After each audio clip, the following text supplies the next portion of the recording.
Hello welcome and welcome back to my YouTube channel. तो आज की वीडियो में मैं आप सभी को बताने वाली हूँ बीएससी नर्सिंग करने के नुकसान और फ़ायदे जो है वो क्या क्या होते हैं। अगर आप बीएससी नर्सिंग में एडमिशन ले रहे हैं तो प्लीज़ एडमिशन लेने से पहले एक बार इस वीडियो को पूरा ज़रूर देखें, क्योंकि ये वीडियो आपके लिए बहुत ही इन्फॉर्मेटिव है एंड इससे आप अपना कैरियर जो है वो सिक्योर कर सकते हैं। तो प्लीज़ बीएससी नर्सिंग करने वाले स्टूडेंट्स एक बार वीडियो को ज़रूर देखें, उसके बाद ही आप डिसाइड करें कि आपको एडमिशन लेना है या एडमिशन नहीं लेना है। तो जैसे बीएससी नर्सिंग करने के फ़ायदे तो आपको सभी को पता होंगे और सब जो है बहुत सारी वीडियोस भी आपने देखी होंगी बीएससी नर्सिंग करने के फ़ायदे, लेकिन नुकसान जो है वो कोई भी नहीं बताता है। आज मैं आपको नुकसान भी बताने वाली हूँ, क्योंकि एक सिक्के के दो पहलू होते हैं। अगर किसी भी चीज़ के बेनिफिट्स होते हैं तो उसके हार्म्स भी होते हैं। तो वैसे ही बीएससी नर्सिंग के फ़ायदे भी बहुत हैं और नुकसान भी कुछ हैं, तो वो मैं आपको बताने वाली हूँ। तो चलिए स्टार्ट करते हैं वीडियो। उसके पहले अगर आप मेरे चैनल पर न्यू हैं तो प्लीज़ चैनल को सब्सक्राइब ज़रूर करें एंड बेल आइकन को भी प्रेस करें। ऐसी ही इन्फॉर्मेटिव वीडियोस जो है वो मैं आपके लिए लेके आती रहती हूँ और आगे भी ऐसे ही वीडियो जो है वो मैं चैनल पर अपलोड करती रहूँगी। तो प्लीज़ चैनल को सब्सक्राइब ज़रूर करें। तो देखते हैं, फर्स्ट हम बात करेंगे बीएससी नर्सिंग करने के फ़ायदे जो है वो क्या क्या होते हैं। सबसे फर्स्ट है आपका जॉब इजीली अवेलेबल। मतलब क्या है इसका, अगर आप बीएससी नर्सिंग कर लेते हैं 4 साल में, प्राइवेट से कर रहे हो या फिर गवर्नमेंट से कर रहे हैं, दोनों के लिए ही मैं आपके लिए बता रही हूँ। तो जॉब जो है इसमें इजीली अवेलेबल हो जाती है, आपको कोई भी एंट्रेंस एग्ज़ाम नहीं देना होता एंड आप प्राइवेट जो है हॉस्पिटल में जॉब कर सकते हैं। आप प्राइवेट जॉब जो है वो इजीली कर सकते हैं और आपको सैलरी भी अच्छी खासी मिल जाती है। तो आपको कोई भी एग्ज़ाम क्लियर नहीं करना है, आप इजीली जॉब जो है आपको मिल जाएगी। ऐसे अगर नॉर्मल आप ग्रेजुएशन करते हैं तो आपको जॉब नहीं मिलती, लेकिन आप बीएससी नर्सिंग करेंगे तो आपको जॉब जो है वो इजीली अवेलेबल हो जाएगी। एंड अभी नाउ डेज जो है बीएससी नर्सिंग जो है ये बहुत ही अच्छा प्रोफेशनल कोर्स होता है, तो आपको इसमें जॉब के लिए परेशानी दिक्कत नहीं होती, क्योंकि अभी बहुत सारे हॉस्पिटल्स जो है वो ओपन होती जा रहे हैं, क्लिनिक्स जो है वो ओपन होते जा रहे हैं, बहुत सारे मेडिकल कॉलेजेस जो है हॉस्पिटल्स जो है वो बनते जा रहे हैं। तो आपको इजीली जॉब जो है वो अवेलेबल होने वाली है। नेक्स्ट बात हम करेंगे competitive exams like not set. तो इसके बारे में आपको बता दूं कि अगर आप बीएससी नर्सिंग करते हैं 4 साल से, अगर आप प्राइवेट से भी करते हैं या आप गवर्नमेंट से भी करते हैं, तो आप कॉम्पिटिटिव एग्ज़ाम्स की तैयारी कर सकते हैं। आप नॉट सेट जो एग्ज़ाम है, नॉट सेट एग्ज़ाम दे सकते हैं। ये सेंट्रल लेवल का आपका एग्ज़ाम होता है नॉट सेट, बहुत ही अच्छा ये एग्ज़ाम होता है। इससे आप नर्सिंग ऑफिसर जो है वो बन जाएंगे अगर आप नॉट सेट क्लियर कर लेंगे। एंड इसकी सैलरी जो होती है वो बहुत ही अच्छी सैलरी होती है और सबसे अच्छी पोस्ट होती है आपकी एम्स में नर्सिंग ऑफिसर की। इससे आपकी लाइफ जो है पूरी सिक्योर हो जाएगी एंड आपको बहुत अच्छी जॉब जो है वो मिलने वाली है। डॉक्टर्स से भी ज़्यादा इसकी सैलरी होती है आपकी नॉट सेट में नर्सिंग ऑफिसर की। तो आप ये इसकी तैयारी कर सकते हैं, आप अभी भी इसकी तैयारी कंटिन्यू कर सकते हैं। अगर फर्स्ट ईयर में एडमिशन ले लेते हैं तब से आप कर सकते हैं आपकी प्रिपरेशन स्टार्ट। एंड अगर आपको अभी नहीं करनी है तो अगर आप अच्छे से पढ़ने वाले स्टूडेंट हो तो आप 4 से 6 महीने, अगर आपने 4 से 6 महीने जो है तैयारी कर ली अच्छे से, तो आप इजीली इस एग्ज़ाम को क्रैक कर सकते हैं। बहुत सारे लोगों ने इसका एग्ज़ाम क्रैक किया है, तो आप भी कर सकते हैं। एंड इसमें कुछ नहीं आता, जो आप 4 साल में आप पढ़ेंगे बीएससी नर्सिंग में उसी से ही इसमें क्वेश्चंस जो हैं वो पूछे जाते हैं, इसके अलावा कुछ भी नहीं पूछते हैं। तो आप इजीली इसको कर सकते हैं। नेक्स्ट थर्ड पॉइंट देखेंगे एब्रॉड जॉब फैसिलिटीज़। इसका मतलब क्या है, अगर आप बीएससी नर्सिंग कर लेते हैं 4 साल की, उसके बाद में अगर आप बाहर जो है फॉरेन जाना चाहते हैं, अब्रॉड जाना चाहते हैं जॉब के लिए, तो आपको एक एग्ज़ाम क्लियर करना पड़ेगा। देन उसके बाद जो है वो आप बाहर जाके जॉब कर सकते हैं। तो बाहर जॉब करने की आपको एक फैसिलिटीज़ मिल जाती है। जो कुछ बच्चे होते हैं जिनको बाहर यहाँ नहीं, बाहर जाने का, फॉरेन जाने का शौक़ रहता है कि हाँ मुझे यहाँ नहीं रहना, यहाँ मुझे कुछ करना है बाहर जाके, तो वो भी कर सकते हैं। उनके लिए बहुत ही अच्छी ये फैसिलिटीज़ यहाँ पे मिल जाती है। एंड सैलरी जो होती है अपनी इंडिया से डबल सैलरी, ट्रिपल सैलरी जो है वो फॉरेन में मिलती है। तो ये आपका प्लस पॉइंट यहाँ पे है। नेक्स्ट देखेंगे हाई ग्रेड सैलरी। तो हाई ग्रेड सैलरी क्या होता है? हाई ग्रेड सैलरी मतलब ये है कि अगर बीएससी नर्सिंग आप करते हैं तो इसमें आपको अच्छी पेमेंट मिलती है। एक स्टाफ नर्स जो होती है उसको बहुत ही अच्छी पेमेंट जो है वो मिलती है। चाहे आप नॉर्सेट की बात करें या फिर आप मेडिकल में भी स्टाफ नर्स हैं, आप सीएचसी पीएससी में भी स्टाफ नर्स हैं, तो आपको वहाँ पे बहुत ही अच्छी सैलरी जो है वो मिलती है। हर साल आपकी इंक्रीमेंट लगते हैं कुछ ना कुछ, जिससे आपकी सैलरी जो है वो 5-6 हज़ार तक बढ़ती जाती है। तो आपकी सैलरी जो है बहुत अच्छी सैलरी रहती है। अगर आप कोई और जॉब करेंगे तो उससे भी ज़्यादा अच्छी सैलरी जो होती है बीएससी नर्सिंग में स्टाफ नर्स की होती है। नेक्स्ट बात करेंगे हम गवर्नमेंट जॉब। अगर आप गवर्नमेंट से कर रहे हैं तो आपको डायरेक्ट जॉब जो है वो मिल जाती है। ये ओनली गर्ल्स के लिए है।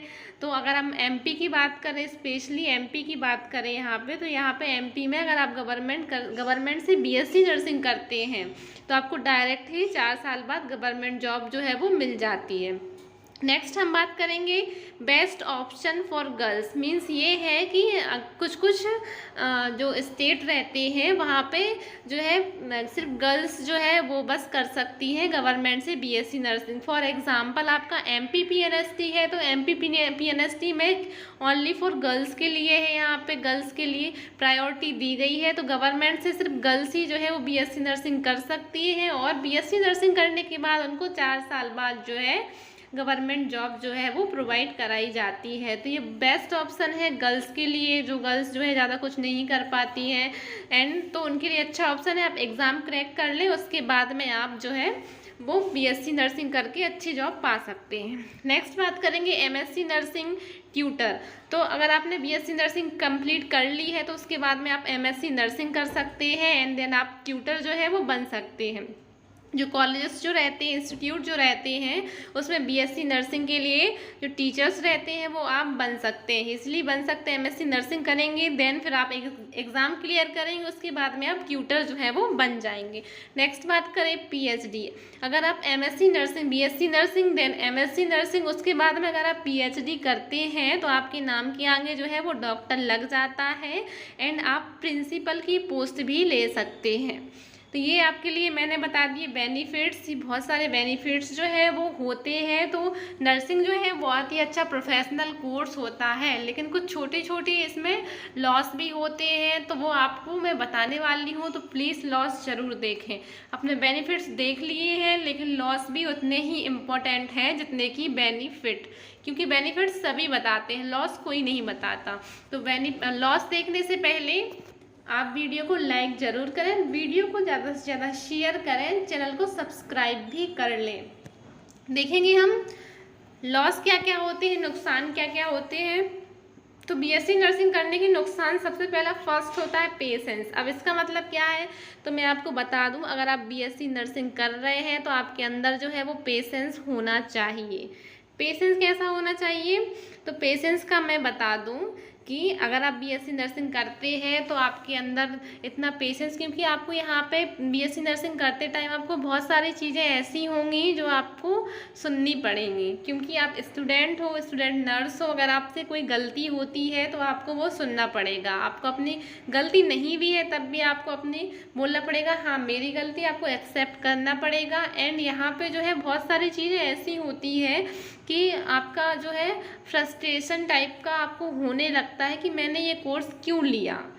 तो ऐसा रहता है। इसमें पेशेंस बहुत ज़्यादा इम्पोर्टेंट है बीएससी नर्सिंग करने के लिए, चाहे वो बीएससी नर्सिंग हो चाहे वो एमबीबीएस हो। पेशेंस जो है बहुत ही ज़्यादा ज़रूरत होती है पेशेंस की।